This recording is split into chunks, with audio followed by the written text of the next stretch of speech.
2018 রাতের নির্বাচন করবার মধ্য দিয়ে ভূমি তত্ত্বের মতো বাংলাদেশকে শত্রুর হাতে তুলে দিয়েছিল।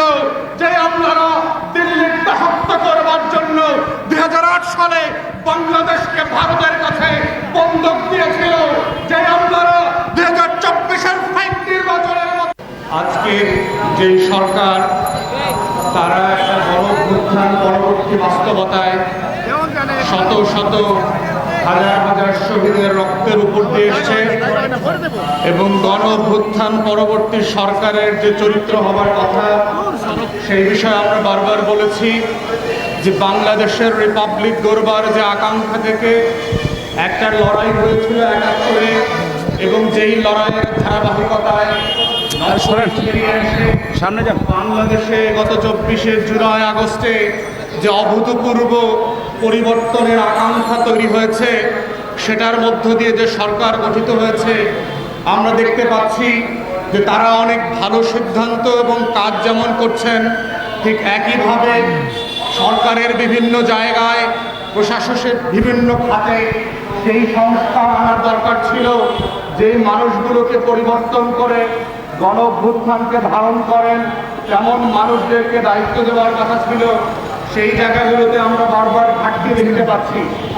আপনারা দেখেছেন গত কয়েকদিন আগে আমেরিকাতে প্রেসিডেন্ট ডোনাল্ড ট্রাম্প দায়িত্ব নিয়েছে এবং দায়িত্ব নেওয়ার 24 ঘন্টার মধ্যে 72টা এক্সিকিউটিভ অর্ডারের মধ্যে প্রেসিডেন্ট বাইডেনের 4 বছরের প্রশাসনের 2.5 বছরের কার্যক্রমকে সে নালানভার্ট করে দিয়েছে।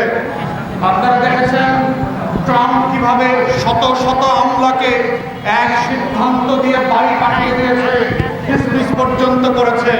কিন্তু আমরা দুঃখের সাথে দেখলাম গত 16 বছরে এই ফ্যাসিবাদীদেরকে রক্ষা করবার জন্য যে আমলাতন্ত্ররা 5 টাকা গোলামের মতো করে কাজ করেছে, যে সকল আমলারা গত 16 বছর মির্জাফরের মতো বাংলাদেশ বিক্রি করে দিয়েছে, যে আমলারা 2014 সালে জগৎ শেখের মতো বাংলাদেশ বিক্রি করে দিয়েছে, যে আমলারা 2018 রাতের নির্বাচন করবার মধ্য দিয়ে ভূমি তত্ত্বের মতো বাংলাদেশকে শত্রুর হাতে তুলে দিয়েছিল, যে আমলারা দিল্লির দাসত্ব করবার জন্য 2008 সালে বাংলাদেশকে ভারতের কাছে বন্ধক দিয়েছিল, যে আমলারা 2024-এর ফাইভ নির্বাচনের মতো বংশধর আমলারা এখনো রাজার হালতে সতীমার দাপড়ায় বেড়াচ্ছে।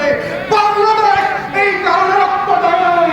1700 শহীদ জুলাই আগস্টে রক্ত দিয়ে গণ অভ্যুত্থান এই কারণে করে নাই যে হাসিনার দৌড়া সন্তানরা যে সকল বটপড়া আমলারা বাংলাদেশ বিক্রির দাসত্ব করেছে, শত শত সড়ক আসক্তি করে ভারতের কাছে রাষ্ট্র বিক্রি করে দিয়েছে, সেই দালাল আমলাদের কথায় আমাদের এখনো চলতে হবে।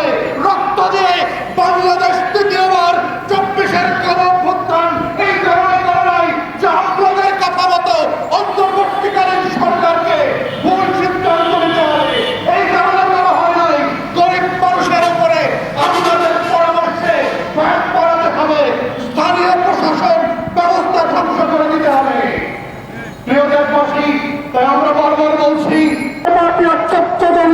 সিন্ডিকেটের মাধ্যমে বেনিফিট করে লক্ষ লক্ষ হাজার হাজার কোটি টাকা পাচার করে বাংলাদেশকে একটা তালাবিহীন চুরিতে পরিণত করেছে। এর ভিতরে আওয়ামী লীগের রাজনৈতিক ব্যবসারা যেমন আছে, বুদ্ধিজীবীরা যেমন আছে, আমলা নামধারী দালাল এবং বাটপাররা আছে। এবং আমরা বারবার দেখতে পাচ্ছি অন্তর্বর্তীকালীন সরকাররা এই একই আমলা, একই সচিব, একই পিএস, একই ডিসিএসপি এবং লফিদের উপরে নির্ভর করে ভুল সিদ্ধান্ত নিচ্ছে, আমাদেরকে ক্ষতিগ্রস্ত করছে, গরিব নাগরিকদের জীবন পিছিয়ে তুলছে, নাগরিক সেবাকে ব্যাহত করছে। তার একটা জ্বলন্ত প্রমাণ হচ্ছে আগাম আধার না ধরে স্থানীয় প্রশাসনের সকল কাঠামো ভেঙে দেওয়া। এক চিঠি দিয়ে একইভাবে যারা নির্বাচিত হয়েছিল আওয়ামী লীগের প্রতীক নিয়ে সেই ইউনিয়ন পরিষদের চেয়ারম্যান এবং মেম্বারদেরকে তারা বাতিল করে নাই। এই হচ্ছে আমলাদের আওয়ামী দালালি করা, এই হচ্ছে আওয়ামী লীগের পাটপাড়ি, যেটা আমলাদের মধ্য দিয়ে তারা এখনো এই রাষ্ট্রে বজায় রেখেছে। তাই আমরা অন্তর্বর্তীকালীন সরকারকে বলছি, যেই সকল উপদেষ্টারা এখনো ফাঁসিবাদ বিরোধী আন্দোলনের স্পিরিট নিয়ে কাজ করছেন না। আমাদের বারবার বলবার পরেও যারা স্থানীয় প্রশাসনের সেবার মান উন্নয়নের জন্য চেষ্টা করছেন না, আপনাদের নাম কিন্তু আপনারা আমরা জানি। কোন সচিবের কথায়, কোন পিএস এর পরামর্শে আপনারা বারবার ভুল সিদ্ধান্ত নিচ্ছেন, সেগুলো কিন্তু আমাদের কাছে আছে, নাম পদবি সহ আছে। তথ্য করবেন না, উপদেষ্টাদের নাম ধরে ধরে আমরা প্রতিবাদ করব, মিছিল করব। অন্তর্বর্তীকালীন সরকার দুর্বল হবে, এই ধরনের রাজনীতি আমরা করতে চাই না। তবে এটাও সত্য, জনগণ যদি সেবা বঞ্চিত হয়, দেশের মানুষ যদি বারবার ক্ষতিগ্রস্ত হয়, স্থানীয় প্রশাসন ভেঙে যাওয়ার মধ্য দিয়ে যে আওয়ামী ঠিকাদার অংশ ছিল তাদেরকে দিয়ে এখনো গ্রামে গঞ্জে ডেভেলপমেন্ট ওয়ার্ক চলছে, এটার মধ্য দিয়ে গণ অভ্যুত্থানের স্পিরিট নষ্ট হচ্ছে। তাই আমরা বারবার বলেছি, যারা ফাঁসিবাদ বিরোধী আন্দোলনে ছিল সেই সকল কাউন্সিলর, পৌর মেয়ররা বিএনপি জামাত থেকে বহিষ্কৃত হওয়ার পরেও স্বতন্ত্রভাবে দিনের ভোটে নির্বাচিত হয়েছে, তাদেরকে পুনর্বহাল করেন। বিএনপির মহাসচিব মির্জা ফখরুল যে 19 জন মেয়রকে পৌরসভায় পুনর্বহালের কথা বলেছেন, আমরা তার সাথে একমত পোষণ করছি, তাদেরকে পুনর্বহাল করেন।